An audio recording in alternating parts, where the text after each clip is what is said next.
So, yeah, just imagine walking in from work to that picture. I mean, just that picture there, that is mental health.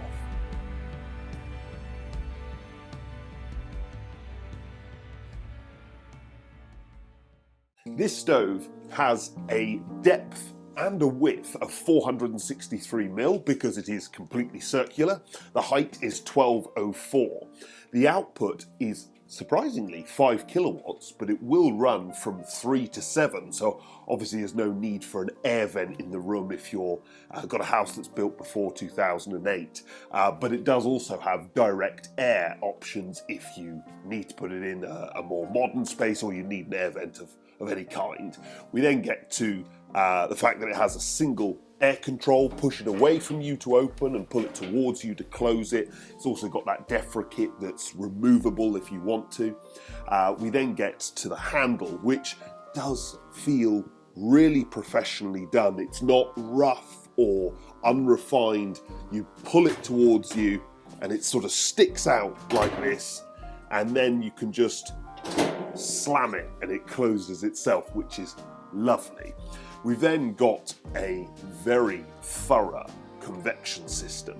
Obviously it can go into a fireplace, but really it's designed for freestanding, and that convection system goes right up the sides, up the back of the stove, all around the top, coming out of the vents. The idea is that it will stir heat around the room, obviously making it suitable to a freestanding situation, because the sides also get hot, but less hot because you've got this cool air running up through it. Finally, it has a 10-year guarantee. Okay, let's light it up. Got this very nice handle. Obviously it's the same score as always. These are big fires, these cylindrical things, but slightly different to some stoves. You don't need to fill them up quite so much. They've got very clever air systems. It's all about having not too much fuel, but loads of flame. That said, you've got to heat it up, so you do want a reasonable fire, but you're not filling it with big pieces. You're often trying to put lots of smaller pieces in there to get it all up to temperature. So you can catch it and just leave the door ajar and then shove it closed after a couple of minutes. It's got quite good air systems, so it's pretty easy to do. So all up to temperature literally took about 8-9 minutes, so really, really quick. At this point, I would typically bring it right back to sort of fully closed. This is where the DEFRA kit stops off. Obviously, if you don't have the DEFRA kit, you're basically aiming for around halfway. Well, this is going to be a pretty important area. And this is the glass after all those weeks where we hadn't cleaned it once, but we've tested it on less than perfect fuel. We've shut it right down. We've taken the DEFRA kit off, shut it right down, opened it back up again. We've really put it through its paces. But running clean is basically really, really easy. Right, it's the morning after loading it up and shutting it down overnight. The whole thing's cold and I've got a few bits of charcoal. It's not a stove that's focused for that, but as I say, who buys a stove like this for that anyway? The glass, to be fair though, is still clean. We've got, a bit of browning here under the log retainer, but that's normal because there's no air reaching it there. Yeah, very, very clean. Obviously, it's DEFRA approved, eco design. It has the maximum sort of A+ rating for cleanness. And then we get to its efficiency, which is 84%. I believe that makes it the cleanest stove, particularly when you add the catalyst, that Hunter have ever made. So clean, they're really going for some here. And obviously we've got this big curved front, which is, the idea is that it's viewable from all sorts of angles. So getting that thing to run clean is a top priority. It's got to be a 9 or a 10 for clean. Okay, obviously if you saw our first impressions or first look video, you'll know that I have dubbed this the Darth Vader stove.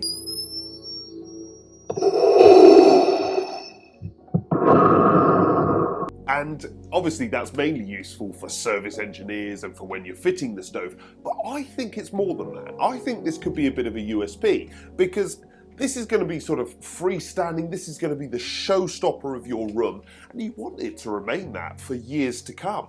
So the fact that you can pull the top off, pull the sides off, service them, respray them.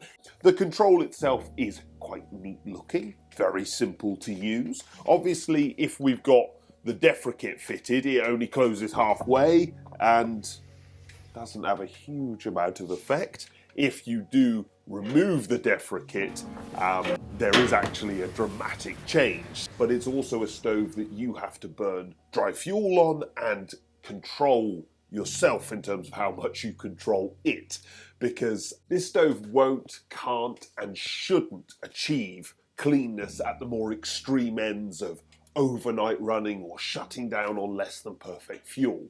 But to be fair, it's not supposed to. You don't buy a supercar and use it as a delivery vehicle for DPD. We then obviously have a 10-year guarantee, a direct air kit as I've already mentioned, and some nice Hunter gloves. Well, economy. Now this is obviously a big, expensive thing, but I feel like it sort of deserves to be. It's quite a thing to behold. We can then look at fuel economy. Now, if you burn just a single log on it, like we are right now, that's going to need reloading typically every hour. If you were to remove the defricate and shut it right down, you would be able to extend it to 2 hours. But I think that it's very important that we say that extra control on this stove is not about extending burn time, it's about managing the output so that you're not overfiring the room. If you start trying to run this stove all day, all night, you've sort of lost the point. This stove needs lots of air because it needs lots of flame in order to look good. And if you're wanting a stove for more serious all-day use, this isn't the thing. This is a wow showstopper. When we got it up to temperature and burned a whole net of logs on it, we got 9 hours out of it, which I think was relatively good. If you remove the defricate, I could extend it, but as I say, I think that would be a bad practice for this stove because it's got a catalyst in it and it's designed to be super clean and to look fantastic. So typically we want to open that air up, but you know, you can close it down and extend things if you want. The value that it offers from an aesthetic point of view is the reason why you buy this sort of thing. So despite the fact that it's expensive to buy and not cheap to run, I think that actually it's offering value. So we're going to give it a 7 out of 10. What do you think? What do I think? First I need to know, what is a catalyst? Okay, so the catalyst is like you'll find them in exhaust of cars, but the idea is that they react with the particles in the flue gases and basically filter them out. You know. Do you need to change them? Because presumably those particulates are then there. It's designed to be self-managing. Right, okay. But at the same time, you do need to run it hot and with very dry fuel because it will self-manage up to a point. Think of it like a sports car. This is the thing you take out once a week, twice a week maybe. So I suppose I need to put my head in a different place in that, like, it's not really fair to think of how our house is quite cold without a stove, and so it needs. For us, they're very functional tools. Yes, yeah. And yes, this would typically be placed in a more modern space. Yeah. More occasional. Yeah. Special. So I think for that, obviously, it's always going to look nice burning, isn't it? Yeah, I mean, it's obviously died down right now, but it looks fantastic. In fact, whilst we're doing this, let's just stick a lock on it. Yeah, it looks lovely when it's burning, which is, I suppose, the point of it, isn't it? Yeah, absolutely. And the kids liked the handle. They liked shutting the door. That was quite fun. That it sort of self-closed. They like that. The control's nice and obvious. Yes. Which way it goes, I always like that. Yeah. You were less keen on the control when the defricate was on it, because you've got that mindset. Yeah, I'm using it for function, not for sort of beauty, I suppose. Okay. Yes, you're much more utilitarian. Yeah, it definitely does cook out heat, you know. Oh yes, banging heat out. When I was sat there in the evening. For 5 kilowatts, I mean, it's running above 5 kilowatts. Yeah. It boots out heat, and that convection system is obviously working really well. This is obviously Hunter's it's their only cylindrical stove. So it is a sort of deviation. They've got some points to prove with this appliance, and that effort, that focus on creating something that's really refined, well finished, it's surprisingly good, surprisingly nicely done. I'm less keen on the catalyst, similar to Amy. It's a little more sort of involved. I think again you have to be in the space of a person buying this sort of thing. Again, the sort of person who's buying a sports car. This isn't sort of a daily thing you beat the hell out of. It's something to be enjoyed, something to be kept just so. Yeah, just imagine walking in from work to that picture. I mean, that picture there, that is mental health.